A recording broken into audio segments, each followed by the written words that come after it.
ನಮಸ್ಕಾರ ಸ್ನೇಹಿತರೆ. ನಾಳೆ ಭೀಮನ ಅಮಾವಾಸ್ಯೆ. ಆದರೆ ಈ ದಿನ ಕೇವಲ ದೀಪ ಹಚ್ಚಿ ಪೂಜೆ ಮಾಡುವ ದಿನವಲ್ಲ ಅನ್ನೋದು ನಿಮಗೆ ಗೊತ್ತಾ? ವಿವಾಹಿತ ಹೆಣ್ಣು ಮಕ್ಕಳು ತಮ್ಮ ಗಂಡನ ಪಾದ ಪೂಜೆ ಮಾಡುವುದರ ಹಿಂದೆ ಇರುವ ನಿಜವಾದ ಅರ್ಥವೇನು? ಅವಿವಾಹಿತ ಹೆಣ್ಣು ಮಕ್ಕಳು ಭೀಮನ ಅಮಾವಾಸ್ಯೆ ಪೂಜೆ ಮಾಡಿದರೆ ಏನು ಪ್ರಾರ್ಥನೆ ಮಾಡಬೇಕು? 2 ದೀಪಗಳನ್ನು ಹಚ್ಚುವುದರ ಹಿಂದಿರುವ ರಹಸ್ಯವೇನು? ಮತ್ತು ಈ ಪೂಜೆಯನ್ನು ಯಾವ ಸಮಯದಲ್ಲಿ ಯಾವ ರೀತಿಯಲ್ಲಿ ಮಾಡಬೇಕು? ಇವೆಲ್ಲವನ್ನು ಈ ವಿಡಿಯೋದಲ್ಲಿ ಸರಳವಾಗಿ ತಿಳಿದುಕೊಳ್ಳೋಣ.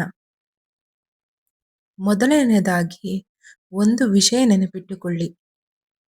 ಭೀಮನ ಅಮಾವಾಸ್ಯೆ ಎಂದರೆ ಪಾಂಡವರಲ್ಲೊಬ್ಬನಾದ ಭೀಮನನ್ನು ಪೂಜಿಸುವ ಹಬ್ಬವಲ್ಲ. ಇದು ಭೀಮೇಶ್ವರ ಅಂದರೆ ಶಿವ ಮತ್ತು ಪಾರ್ವತಿ ದೇವಿಯ ಆರಾಧನೆಗೆ ಸಂಬಂಧಿಸಿದ ವ್ರತ ಎಂದು ಪರಂಪರೆಯಲ್ಲಿ ಹೇಳಲಾಗುತ್ತದೆ.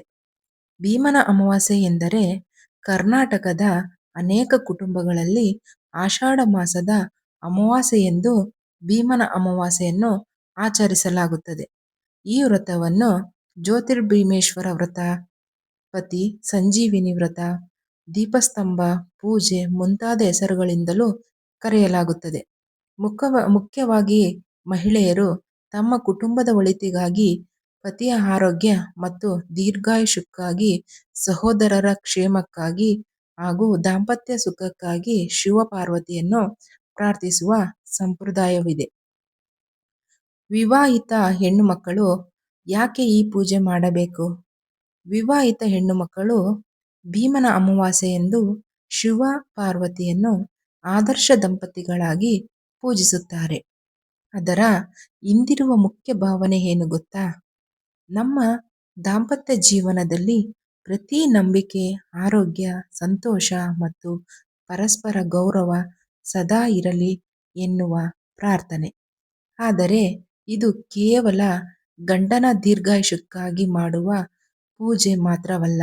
ಗಂಡ ಹೆಂಡತಿಯ ಸಂಬಂಧದಲ್ಲಿ ಪ್ರೀತಿ ಇರಲಿ, ಒಬ್ಬರನ್ನೊಬ್ಬರು ಅರ್ಥ ಮಾಡಿಕೊಳ್ಳುವ ಗುಣ ಇರಲಿ, ಮನೆಯಲ್ಲಿನ ನೆಮ್ಮದಿ ಹೆಚ್ಚಲಿ ಎಂಬ ಆಶಯವೂ ಇದರಲ್ಲಿದೆ. ಅವಿವಾಹಿತ ಹೆಣ್ಣು ಮಕ್ಕಳು ಯಾಕೆ ಮಾಡಬೇಕು? ಇನ್ನು ಮದುವೆಯಾಗದ ಹೆಣ್ಣು ಮಕ್ಕಳು ಈ ಪೂಜೆ ಮಾಡಬಹುದಾ? ಖಂಡಿತವಾಗಿಯೂ ಮಾಡಬಹುದು. ಪರಂಪರೆಯ ಪ್ರಕಾರ ಅವಿವಾಹಿತ ಹೆಣ್ಣು ಮಕ್ಕಳು ಉತ್ತಮ ಜೀವನ ಸಂಗಾತಿ ಸಿಗಲಿ, ಮುಂದಿನ ದಾಂಪತ್ಯ ಜೀವನ ಸುಖವಾಗಿರಲಿ ಮತ್ತು ಕುಟುಂಬದಲ್ಲಿ ಎಲ್ಲರಿಗೂ ಒಳಿತಾಗಲಿ ಎಂದು ಪ್ರಾರ್ಥಿಸಬಹುದು.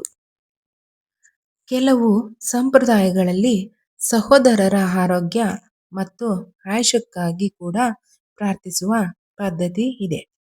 ಆದರೆ ಇಲ್ಲಿ ಮುಖ್ಯವಾದದ್ದು ಒಂದೇ: ಪೂಜೆಯನ್ನು ಮಾಡುವಾಗ ಮನಸ್ಸಿನಲ್ಲಿ ಭಕ್ತಿ ಮತ್ತು ಒಳ್ಳೆಯ ಸಂಕಲ್ಪ ಇರಬೇಕು. 2 ದೀಪಗಳ ರಹಸ್ಯವೇನು? ಭೀಮನ ಅಮಾವಾಸ್ಯೆಯೆಂದು 2 ದೀಪಗಳನ್ನು ಹಚ್ಚುವ ಸಂಪ್ರದಾಯವನ್ನು ಹಲವೆಡೆ ಕಾಣಬಹುದು. ಈ 2 ದೀಪಗಳನ್ನು ಶಿವ ಮತ್ತು ಪಾರ್ವತಿಯ ದೈವಿಕ ದಂಪತಿಯ ಸಂಕೇತವಾಗಿ ಪರಿಗಣಿಸಲಾಗುತ್ತದೆ. ಒಂದು ದೀಪ ಶಿವನನ್ನು, ಮತ್ತೊಂದು ದೀಪ ಪಾರ್ವತಿ ದೇವಿಯನ್ನು ಪ್ರತಿನಿಧಿಸುತ್ತದೆ ಎಂದು ಭಕ್ತಿಯ ಪರಂಪರೆಯಲ್ಲಿ ನಂಬಲಾಗುತ್ತದೆ. ಇಲ್ಲಿ ಒಂದು ಸುಂದರ ಸಂದೇಶ ಇದೆ: 2 ದೀಪಗಳು ಒಂದಾಗಿ ಬೆಳಕು ನೀಡುವಂತೆ ದಾಂಪತ್ಯ ಜೀವನದಲ್ಲೂ ಗಂಡ ಹೆಂಡತಿ ಒಬ್ಬರನ್ನೊಬ್ಬರು ಗೌರವಿಸಿ ಜೊತೆಯಾಗಿ ಸಾಗಬೇಕು. ಇದೇ ಈ ಆಚರಣೆಯ ಒಳಗಿನ ಸುಂದರವಾದ ಅರ್ಥ. ಭೀಮನ ಅಮಾವಾಸ್ಯೆ ಪೂಜೆ ಹೇಗೆ ಮಾಡಬೇಕು? ಈಗ ಬಹಳ ಮುಖ್ಯವಾದ ವಿಷಯಕ್ಕೆ ಬರೋಣ. ಭೀಮನ ಅಮಾವಾಸ್ಯೆಯೆಂದು ಬೆಳಗ್ಗೆ ಬೇಗ ಎದ್ದು ಸ್ನಾನ ಮಾಡಿ ಮನೆಯ ಪೂಜಾ ಸ್ಥಳವನ್ನು ಸ್ವಚ್ಛಗೊಳಿಸಿ. ನಿಮ್ಮ ಕುಟುಂಬದ ಸಂಪ್ರದಾಯಕ್ಕೆ ಅನುಗುಣವಾಗಿ ಪೂಜಾ ಸಾಮಗ್ರಿಗಳನ್ನು ಸಿದ್ಧಪಡಿಸಿಕೊಳ್ಳಿ. ಶಿವ ಪಾರ್ವತಿಯ ಚಿತ್ರ ಅಥವಾ ವಿಗ್ರಹವಿದ್ದರೆ ಅದನ್ನು ಪೂಜಾ ಸ್ಥಳದಲ್ಲಿ ಇಡಿ. 2 ದೀಪಗಳನ್ನು ಹಚ್ಚಿ ಅರಿಶಿಣ, ಕುಂಕುಮ, ಹೂವು, ಅಕ್ಷತೆ, ಹಣ್ಣು, ನೈವೇದ್ಯ ಮುಂತಾದವುಗಳನ್ನು ನಿಮ್ಮ ಸಾಮರ್ಥ್ಯಕ್ಕೆ ತಕ್ಕಂತೆ ಅರ್ಪಿಸಬಹುದು. ನಂತರ ಶಿವಪಾರ್ವತಿ ದೇವರನ್ನು ಭಕ್ತಿಯಿಂದ ಪ್ರಾರ್ಥಿಸಿ. ನಮ್ಮ ಕುಟುಂಬದಲ್ಲಿ ಆರೋಗ್ಯ, ಸಂತೋಷ, ನೆಮ್ಮದಿ ಮತ್ತು ಐಶ್ವರ್ಯ ಇರಲಿ, ದಾಂಪತ್ಯ ಜೀವನ ಸುಖವಾಗಿರಲಿ, ಎಲ್ಲರಿಗೂ ಒಳ್ಳೆಯದಾಗಲಿ ಎಂದು ಮನಸ್ಸಿನಿಂದ ಸಂಕಲ್ಪ ಮಾಡಬಹುದು. ಪೂಜೆ ಯಾವ ಸಮಯದಲ್ಲಿ ಮಾಡಬೇಕು? ಹಾಗಾದರೆ ಪೂಜೆ ಯಾವ ಸಮಯದಲ್ಲಿ ಮಾಡಬೇಕು? ಭೀಮನ ಅಮಾವಾಸ್ಯೆಯ ಪೂಜೆಗೆ ಎಲ್ಲರಿಗೂ ಒಂದೇ ಸಮಯ ಕಡ್ಡಾಯವ ಎಂಬುದಿಲ್ಲ. ನಿಮ್ಮ ಮನೆಯ ಸಂಪ್ರದಾಯ ಮತ್ತು ಸ್ಥಳೀಯ ಪಂಚಾಂಗದಲ್ಲಿ ಸೂಚಿಸಿರುವ ಮುಹೂರ್ತವನ್ನು ಅನುಸರಿಸುವುದು ಉತ್ತಮ. 2026ರಲ್ಲಿ ಅಮಾವಾಸ್ಯೆಯ ತಿಥಿ ಆಗಸ್ಟ್ 12ರಂದು ಇದೆ. ವಿವಿಧ ಪಂಚಾಂಗಗಳಲ್ಲಿ ಸ್ಥಳಾನುಸಾರ ಸಮಯದಲ್ಲಿ ಸ್ವಲ್ಪ ವ್ಯತ್ಯಾಸ ಇರಬಹುದು. ಆದ್ದರಿಂದ ನಿಖರ ಮುಹೂರ್ತಕ್ಕಾಗಿ ನಿಮ್ಮ ಸ್ಥಳೀಯ ಪಂಚಾಂಗ ಅಥವಾ ಪುರೋಹಿತರ ಸಲಹೆ ಪಡೆಯುವುದು ಉತ್ತಮ. ಸೂರ್ಯೋದಯದ ನಂತರ ಮನೆಯ ಸಂಪ್ರದಾಯಕ್ಕೆ ಅನುಗುಣವಾಗಿ ಶುದ್ಧ ಮನಸ್ಸಿನಿಂದ ಪೂಜೆ ಮಾಡುವುದು ಮುಖ್ಯ. ಗಂಡನ ಪಾದಪೂಜೆ ಏಕೆ ಮಾಡುತ್ತಾರೆ? ಇನ್ನು ಭೀಮನ ಅಮಾವಾಸ್ಯೆ ಅತ್ಯಂತ ವಿಶೇಷವಾದ ಆಚರಣೆ. ಗಂಡನ ಪಾದಪೂಜೆ ಕೆಲವು ಕುಟುಂಬಗಳಲ್ಲಿ ಸಂಪ್ರದಾಯದಲ್ಲಿ ವಿವಾಹಿತ ಮಹಿಳೆ ತನ್ನ ಪತಿಯ ಪಾದಗಳನ್ನು ತೊಳೆದು ಅರಿಶಿಣ ಕುಂಕುಮದಿಂದ ಪೂಜಿಸಿ ಆರತಿ ಮಾಡುತ್ತಾಳೆ. ಆದರೆ ಇದರ ಅರ್ಥ ಗಂಡ ಹೆಂಡತಿಗಿಂತ ದೊಡ್ಡವನು ಎನ್ನುವುದಲ್ಲ.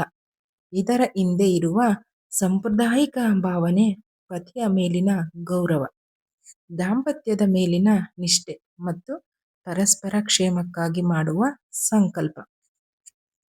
ಹಾಗೆಯೇ ಗಂಡ ಕೂಡ ಹೆಂಡತಿಯನ್ನು ಗೌರವಿಸಿ ಆಕೆಯ ಆರೋಗ್ಯ, ಸಂತೋಷ ಮತ್ತು ದೀರ್ಘಾಯುಷ್ಯಕ್ಕಾಗಿ ಪ್ರಾರ್ಥಿಸುವುದು ಈ ಆಚರಣೆಯ ನಿಜವಾದ ಸೌಂದರ್ಯ. ಅಂದರೆ ಪಾದಪೂಜೆಯ ನಿಜವಾದ ಅರ್ಥ ಅಧಿಕಾರವಲ್ಲ, ಪರಸ್ಪರ ಗೌರವ. ಈ ಪೂಜೆಯಿಂದ ಯಾವ ಫಲಗಳು ಸಿಗುತ್ತವೆ ಎಂದು ನಂಬಲಾಗಿದೆ?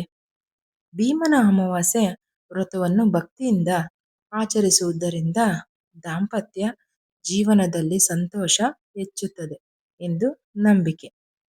ಪತಿ ಮತ್ತು ಕುಟುಂಬದ ಆರೋಗ್ಯಕ್ಕಾಗಿ ಪ್ರಾರ್ಥಿಸಿದ ಫಲ ದೊರೆಯುತ್ತದೆ ಎಂಬ ಭಕ್ತಿ. ಮನೆಯಲ್ಲಿ ನೆಮ್ಮದಿ ಮತ್ತು ಸೌಹಾರ್ದತೆ ಹೆಚ್ಚುತ್ತದೆ ಎಂಬ ನಂಬಿಕೆ. ಅವಿವಾಹಿತರಿಗೆ ಉತ್ತಮ ಜೀವನ ಸಂಗಾತಿ ದೊರೆಯಲಿ ಎಂದು ಸಂಕಲ್ಪ. ಸಹೋದರರು ಮತ್ತು ಕುಟುಂಬದವರ ಕ್ಷೇಮಕ್ಕಾಗಿ ಪ್ರಾರ್ಥನೆ. ಶಿವಪಾರ್ವತಿಯ ಅನುಗ್ರಹದಿಂದ ಕುಟುಂಬಕ್ಕೆ ಶ್ರೇಯಸ್ಸು ಸಿಗಲಿ ಎಂಬ ಆಶಯ. ಇವೆಲ್ಲವೂ ಧಾರ್ಮಿಕ ನಂಬಿಕೆಗಳು. ಪೂಜೆ ಮಾಡಿದ ತಕ್ಷಣ ಈ ಫಲಗಳು ಖಚಿತವಾಗಿ ಸಂಭವಿಸುತ್ತವೆ ಎಂದು ಹೇಳುವುದಕ್ಕಿಂತ ಭಕ್ತಿಯಿಂದ ಮಾಡುವ ಪ್ರಾರ್ಥನೆ ಮತ್ತು ಒಳ್ಳೆಯ ಜೀವನ ನಡೆಸುವ ಸಂಕಲ್ಪವೇ ಈ ಆಚರಣೆಯ ಮುಖ್ಯ ಅರ್ಥ ಎಂದು ತಿಳಿದುಕೊಳ್ಳುವುದು ಉತ್ತಮ. ಭೀಮನ ಅಮಾವಾಸ್ಯೆಯ ಹಿಂದಿನ ರಹಸ್ಯ ಏನು ತಿಳಿದುಕೊಳ್ಳೋಣ. ಇಂದು ನಾವು ದೊಡ್ಡ ದೊಡ್ಡ ಪೂಜೆಗಳನ್ನು ಮಾಡುತ್ತೇವೆ, ಆದರೆ ಭೀಮನ ಅಮಾವಾಸ್ಯೆಯ ಒಳಗಿನ ಸಂದೇಶ ಬಹಳ ಸರಳವಾಗಿದೆ. ಸಂಬಂಧಗಳನ್ನು ಗೌರವಿಸಿ, ಗಂಡ ಹೆಂಡತಿ ಪರಸ್ಪರ ಪ್ರೀತಿ ಇದ್ದರೆ ಸಹೋದರರ ಸಹೋದರಿಯರು ಒಬ್ಬರನ್ನೊಬ್ಬರು ಕಾಪಾಡಿಕೊಳ್ಳಲಿ. ಹಿರಿಯರನ್ನು ಗೌರವಿಸಿ, ಕುಟುಂಬದಲ್ಲಿ ಒಗ್ಗಟ್ಟು ಇರಲಿ. ಇದನ್ನೇ ನಮ್ಮ ಹಿರಿಯರು ಹಬ್ಬ ವ್ರತಗಳ ಮೂಲಕ ಮುಂದಿನ ಪೀಳಿಗೆಗೆ ಕಲಿಸುತ್ತಿದ್ದರು.